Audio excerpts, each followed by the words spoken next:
Bugungi darsimizda o'zi umuman asos andozalar, kiyimlar haqida qisqacha ma'lumotlar berib o'tmoqchimanki, sizning fikringizda o'sha andozalar haqidagi bo'lgan tushunchangizni tartibga solish va farqlarini bilishingiz uchun. Demak, bizlar ayollar kiyimi haqida gaplashaylik. Ayollar kiyimi, ya'ni figura oladigan bo'lsak,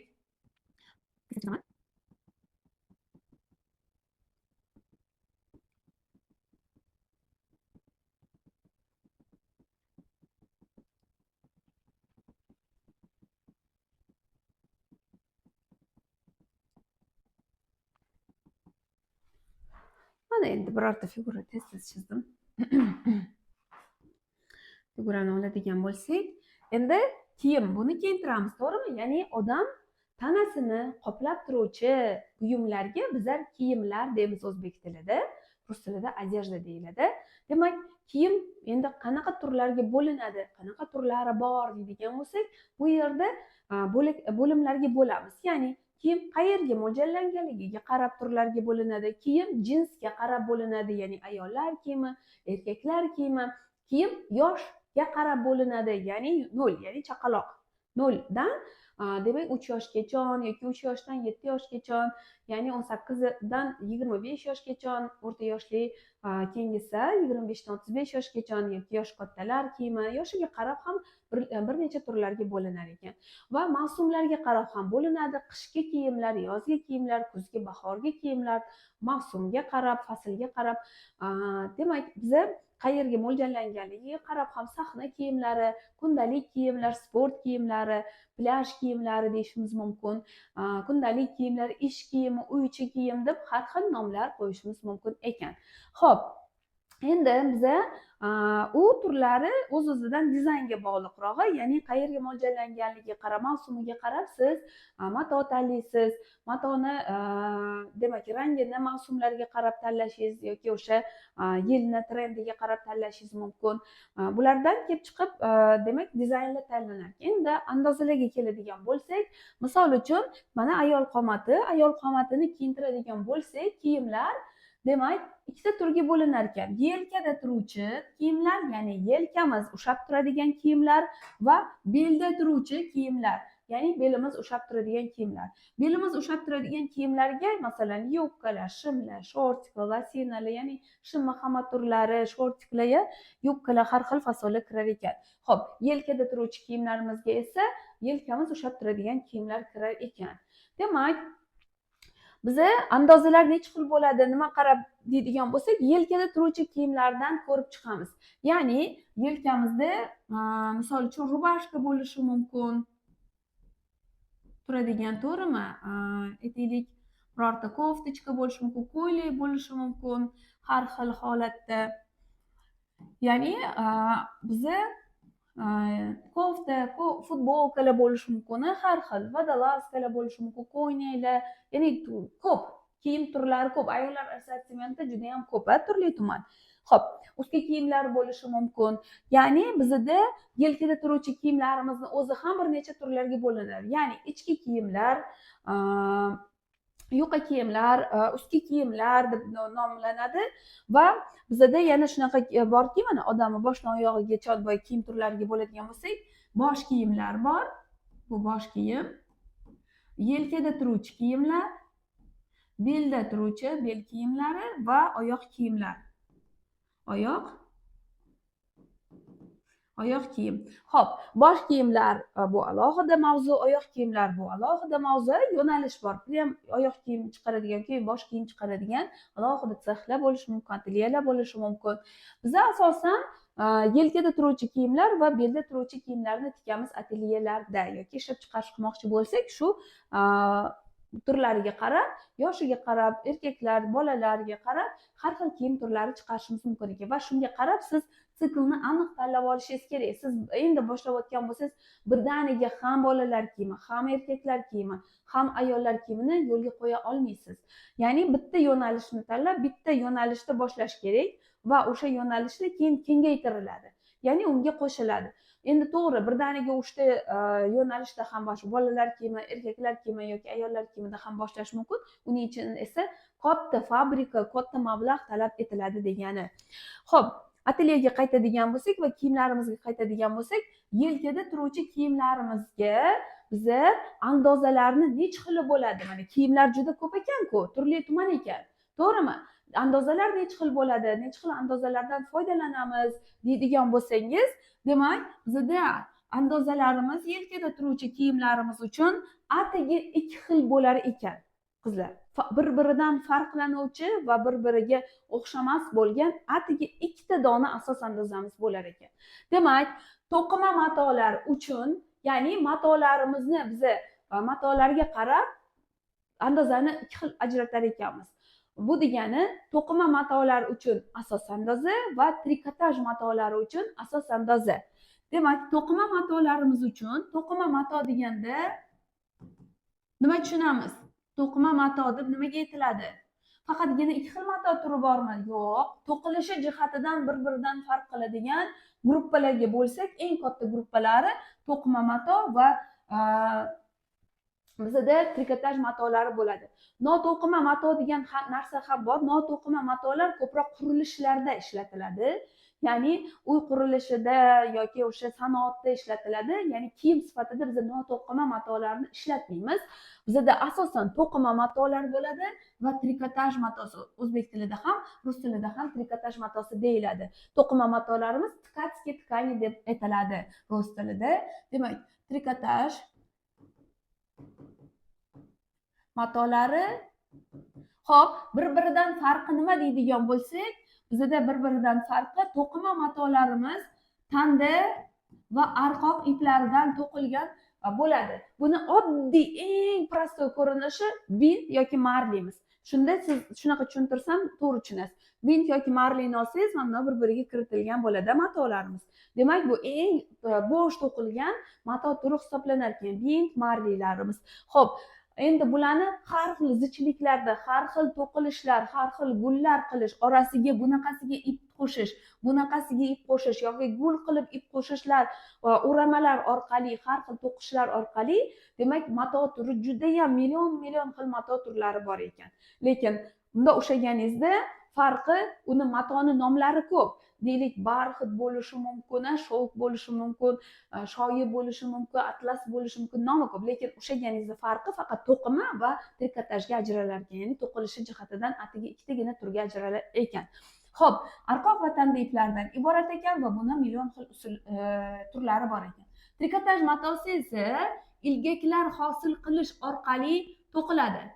Mana bunaqa aylana ilgaklar hosil qilinadi. Demak, ilgaklar orqali to'qish deganda biz o'zimiz o'sha yoshlikda o'rganganimiz spitsa yoki kruchok yordamida to'qilgan narsalarimizdan tasavvur qilsak bo'ladi. Demak, trikotaj matolari ilgaklar hosil qilib to'qilgani uchun cho'ziluvchan bo'ladi. Cho'zilmaydiganlari ham bor-ku, albatta bo'ladi, chunki orasiga ip tashaladi yoki 2 ta ip, 3 ta ip deyiladi, lekin bular hammasi trikotaj. Trikotajni o'zini ham turli tuman to'qilishiga qarab, ipini qalinligiga qarab, grammajiga qarab, ya'ni ichidagi tarkibi, tolalarning tarkibiga qarab ham juda ham turli tumanlarga bo'linadi. Suprem, kashkurs, ribana, ya'ni juda ham buni ham to'qilish jihatidan turlari ko'p ekan. Kiyim turiga qarab biz har xil matolarni tanlab tikib olishimiz mumkin ekan. Demak, mato turlarimiz atigi 2 ta ekan va asos andozamiz ham yelkada turuvchi kiyimlar uchun asos andozamiz ham, eshitib oling, atigi 2 xil bo'lar ekan. To'qima matolarimiz uchun andozamiz, demak, bizda har doim ko'krak vitichka va bel vitichkali bo'ladi. Asos andoza deyapman, siz buni modellashtirib har xil fasonli qilishingiz mumkin. Asos andozani modellashtirish orqali biz vitichka rubashkalar, ko'ylaklar, vitichkasi yo'q ko'ylaklar ham qilishingiz mumkin. Lekin u modellashtirish, ya'ni asos shu chizib olinadi qolib va bunda vitichkalarni har xil joylarga ko'chirish, fason chiziqlariga yo'qotish yoki o'zi umuman andozadan chiqarib yuborish usullari ham bor. Shunaqa qilib modellashtirib har xil fasonlar chiqarishingiz mumkin bo'lar ekan. Trikotaj matolari uchun esa bizda asos andozamiz hech qanday vitichkasiz bo'lar ekan. Vitichkasi bo'lmaydi, bel kirilgan yoki to'g'ri olinadi har xil holatda. Demak, mana ko'rib turganingizdek, bizda atigi 2 xil asos andozamiz bor ekan ayollar kiyimi, yelkada turuvchi kiyimlari uchun. Demak, mana shu asos andozalardan biz xohlagan ichki kiyimdan boshlab paltogacha kiyimlarni chiqara olar ekanmiz modellashtirish yo'li orqali. Xo'p, endi bu asos andozalarimizni biza har xil kengliklarda chiza olar ekanmiz kiyim turimizga qarab. Misol uchun, men trikotajdan vodolazka qilmoqchiman, yopishib turadigan slim futbolkalar, slim demak aytaylik o'sha sport kiyimlari qilmoqchiman, kupalniklar qilmoqchiman, suzish uchun kupalnik. Demak, sport yugurish uchun kiyimlarni qilmoqchiman, shug'ullanish uchun kiyimlar qilmoqchiman, ya'ni ular yopishib slim turadi. Demak, men andozamni albatta birinchi bo'lib yopishgan qilib chiza olmayman. Yopishgan. Demak, xuddi shunaqa asos andozamizda ham tor korsetlar qilishimiz mumkin, chashkali korsetlar qilishimiz mumkin, tor вечерний ko'ylaklarimiz bo'lishi mumkin.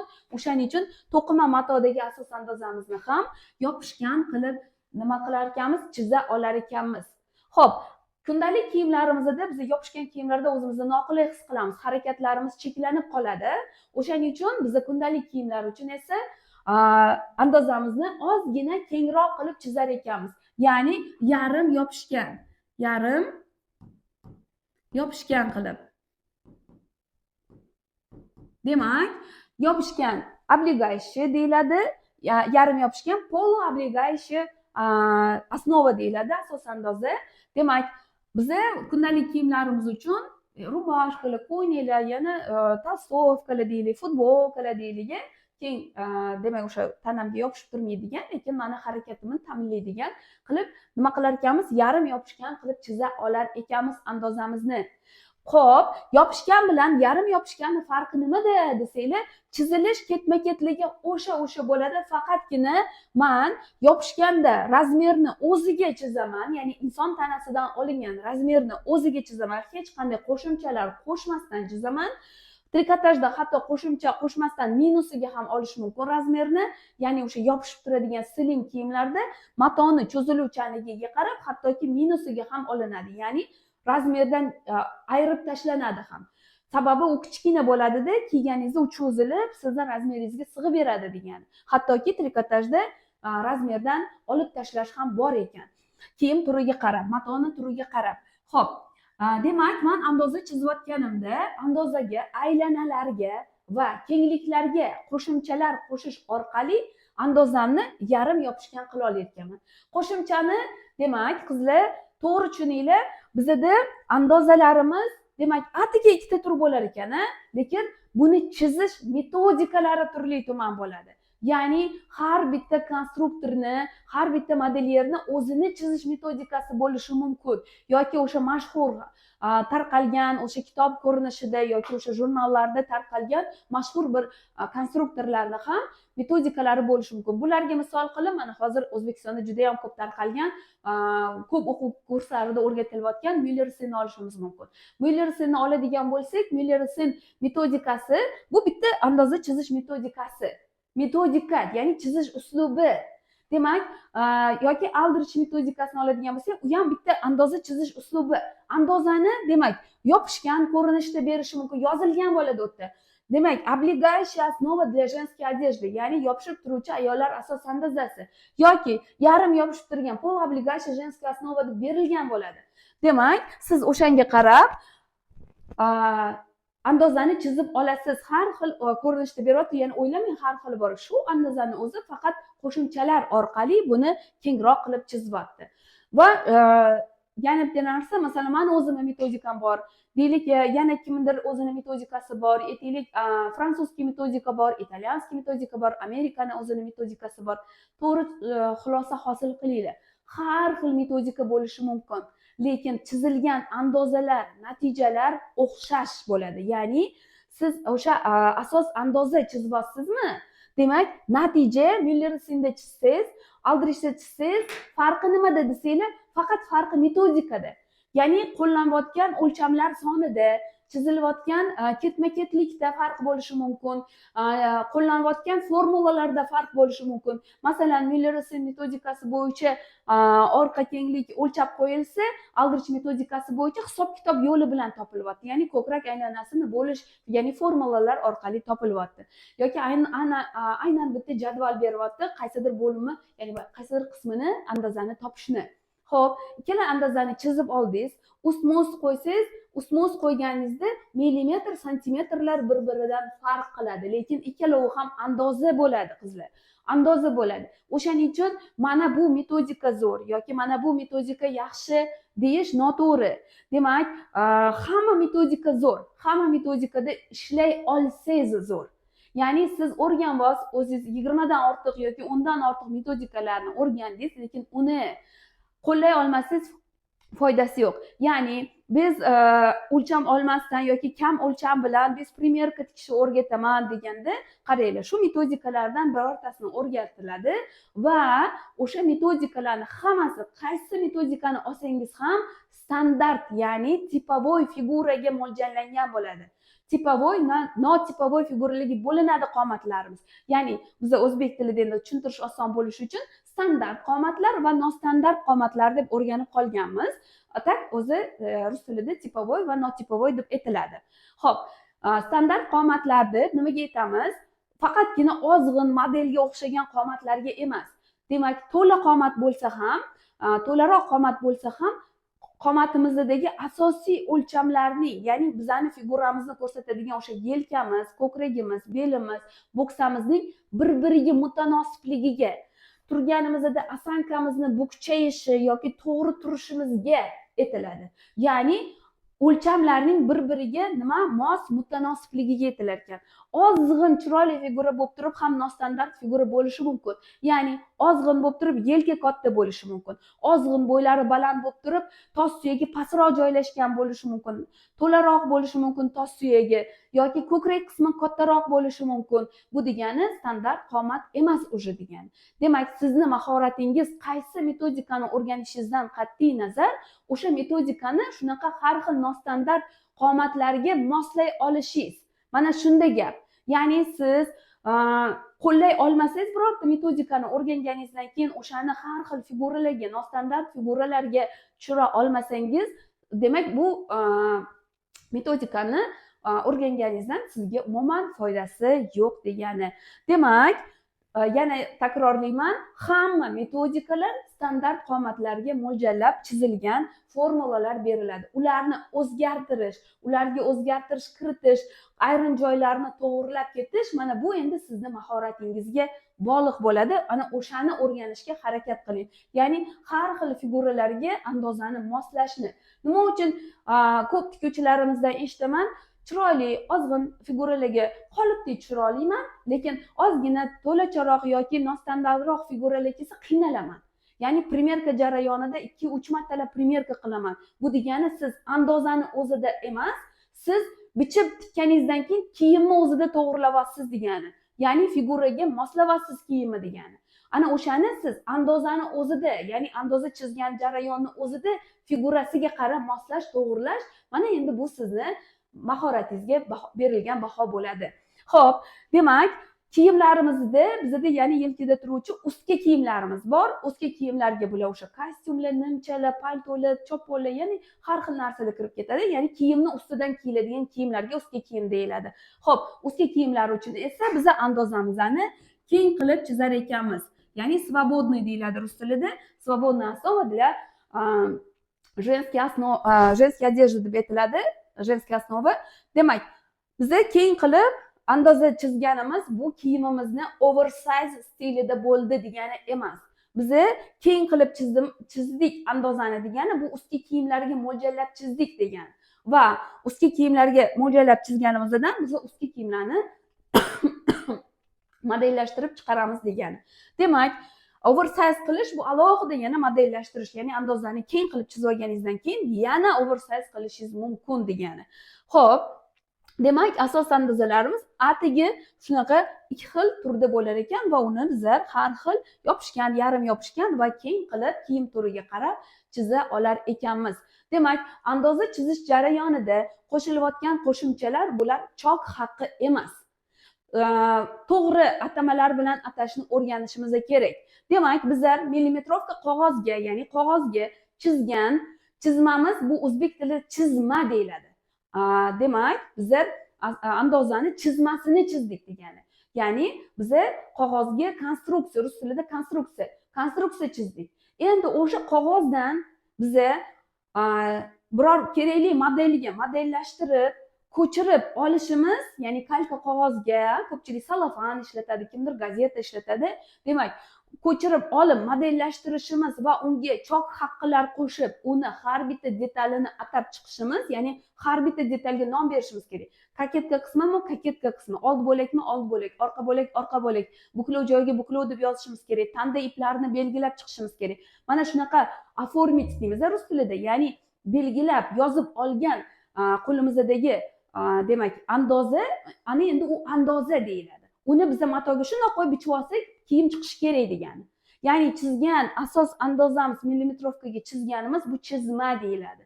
Ya'ni asos andozaning chizmasi deyiladi.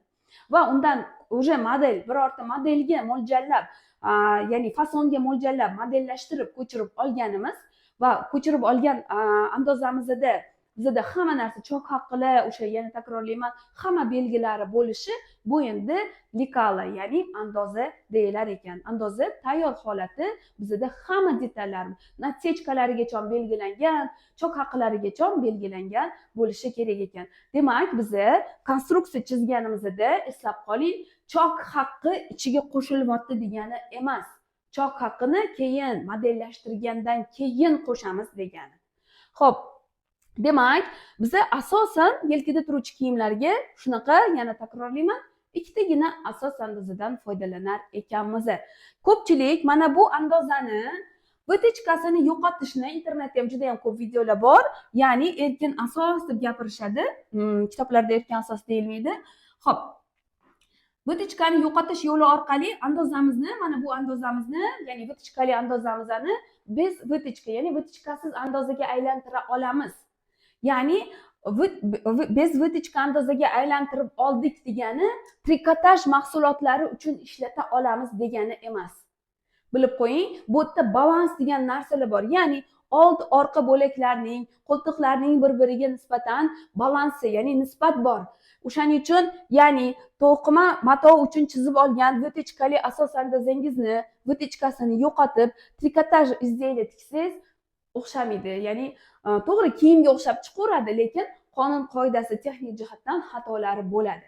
Demak, yoki siz oddiy primolka o'ynay qilmoqchisiz yoki oddiy trikotaj o'ynay, trikotaj emas, to'qima matodan trapetsiya demoqchi edim. Trapetsiya o'ynay qilmoqchisiz va vitichkasiz qilgingiz kelyapti-da, shartta trikotaj andozasini olib, to'qima shifondan yoki boshqa matodan biz vitichka trapetsiya o'ynay qilib bichsangiz ham o'xshamaydi. Albatta, ko'krak qismlari mana bu joylarida ishlar, demak, vitichka haqqi, ya'ni talab qiladi, shu yerdan tashlasham yo bu yog'i ishib qoladi. Demak, bir-biriga adashtirmasligimiz kerak ekan. Biz buni modellashtirib, har xil fasonlarga modellashtirib, vitichkalarni yo'qotib tikishimiz mumkin to'qima matolar uchun. Trikotaj andozasidan faqat trikotaj matolaridan, trikotajli izделия, ya'ni trikotaj buyumlarini ishlab chiqarishimiz uchun yoki tikishimiz, zakaz uchun tikishimiz uchun foydalanar ekanmiz. Demak, qisqacha bo'lsa ham tushuntirishga harakat qildim. Andozalar haqida tushunchaga ega bo'ldingiz degan umiddaman.